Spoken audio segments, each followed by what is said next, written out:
पत्थर निकालता है वो वैध है। अगर पड़ोसी के खोदे तो अवैध, पड़ोसी को खोदने देता है क्या किसी को?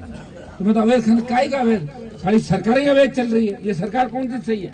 ये तो अवैध। बेनीवाल की चिट्ठी कागज को कोई रोक नहीं सकता, किसी में हिम्मत नहीं। मैं तो सरकार के जो भी मुख्यमंत्री बने उनके पीछे दौड़ता हूँ, दौड़ाता हूँ लोगों को, ये मेरा काम रहा हमेशा।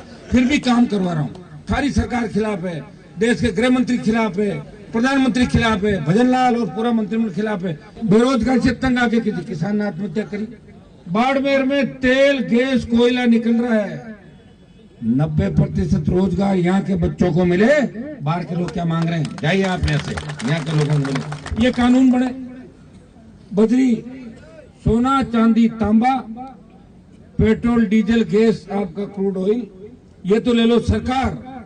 और बजरी, पत्थर, जिप्सम, चाइना कले, ये दे दो हमारे को। जिसका खेत उसको पट्टा, अपना आप ठीक हो जाएगी सारी व्यवस्था। मैं तो अवैध खनन कहता ही नहीं, मैं तो अलग ही भाषण होता है। मैं कहता हूँ कौन सा अवैध खनन विधानसभा में? बोलो अवैध खनन करते हैं। भैया अवैध खनन नहीं करते, वो वैध खनन करते हैं। जो खुद के खेत से पत्थर निकालता है वो वैध है। अगर पड़ोसी के खोदे तो अवैध, पड़ोसी को खोदने देता है क्या किसी को? तुम्हें तो अवैध खनन काय का अवैध, सारी सरकारें अवैध चल रही है। ये सरकार कौन सी सही है? ये तो अवैध सरकार है राजस्थान की। काय की सरकार है? मेहनत किसने की, प्रयास किसने किया, लड़ाई किसने लड़ी, और पैदा कौन हो गया राजस्थान में? आप बताओ कौन सी सरकार है? और दिल्ली की भी खिचड़ी सरकार है। इस बार 240 बीजेपी का ही सीट है। ये 294 पे जो है, आप देखिए कितने लोगों की खिचड़ी मिलके मिक्स वेज बन रखा है। हाँ ये सही है कि कांग्रेस ने लड़ना छोड़ दिया और अलग अलग दल अलग अलग स्टेट के अंदर मजबूत हो गए। अब मुझे नहीं लगता कांग्रेस पार्टी आगे क्या करेगी, लेकिन मैं आपको विश्वास दिलाता हूँ कि अगर आप लोग ताकत के साथ मेरा साथ दोगे तो अब की बार तो 11 सीट बीजेपी आ रही है, अगली बार 25 ही 25 भारतीय जनता पार्टी राजस्थान में हार जाएगी। आप तैयार हो जाओ।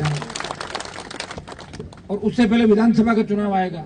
मुझे ताकत दो आप लोग। वोट तो हमेशा देते हैं, 70 साल में वोट ही दिया, 80 साल के अंदर। खलीफा साहब वोट तो दिया ही अपन ने, लेकिन वोट के बदले क्या मिला? यहाँ के लोग सरकारों में भी रहे। मैं तो सरकार में कभी नहीं रहा। मैं तो सरकार के जो भी मुख्यमंत्री बने उनके पीछे दौड़ता हूँ, दौड़ाता हूँ लोगों को, ये मेरा काम रहा हमेशा। फिर भी काम करवा रहा हूँ। हर आदमी को होशियार कर दिया, मजबूत कर दिया। और अभी बैठा हूँ, सारी सरकार खिलाफ है, देश के गृह मंत्री खिलाफ है, प्रधानमंत्री खिलाफ है, भजनलाल और पूरा मंत्रिमंडल खिलाफ है। फिर भी हनुमान बेनीवाल की चिट्ठी कागज को कोई रोक नहीं सकता, किसी में हिम्मत नहीं। रोको सड़क पे, चलो राजधानी की ओर कूच करो। सरकार तो डर जाए, हमारे सामने आगे। सरकार में कहाँ दम भाई? हमारे अंदर दम है। और मैं आपको विश्वास दिलाता हूँ, पाकिस्तान बॉर्डर के इलाके के अंदर आवाज शायद पाकिस्तान की तरफ भी जा सकती है ना, जब वहां भी सुन रहे होंगे, रात को लेट सोते हैं वो लोग। देखिए, अगर आपको राजस्थान को बदलना है, अगर आपको देश को बदलना है, देखिए मुसलमानों को मुख्य धारा में लाना होगा। मुस्लिम आबादी उस समय जब देश आजाद हुआ तब हिंदुस्तान के मुसलमानों ने ये कहा था कि हमारा मुल्क भारत है, हम पाकिस्तान नहीं जाएंगे, हम यहाँ रहेंगे। तो मुल्क हो गया उनका। फिर जब यहाँ रह गए तो क्यों ऐसा भाव आप फैला रहे हो? इनको मुख्य धारा में लाओ, पढ़ाई लिखाई, नौकरियां, उद्योग धंधे सब करो, इनसे नफरत मत करो। अपना भाई भाई हमसे मिलकर देश और प्रदेश के अंदर जी लेंगे। ये सांप्रदायिक स्वार्थ आप मत बिगाड़ो।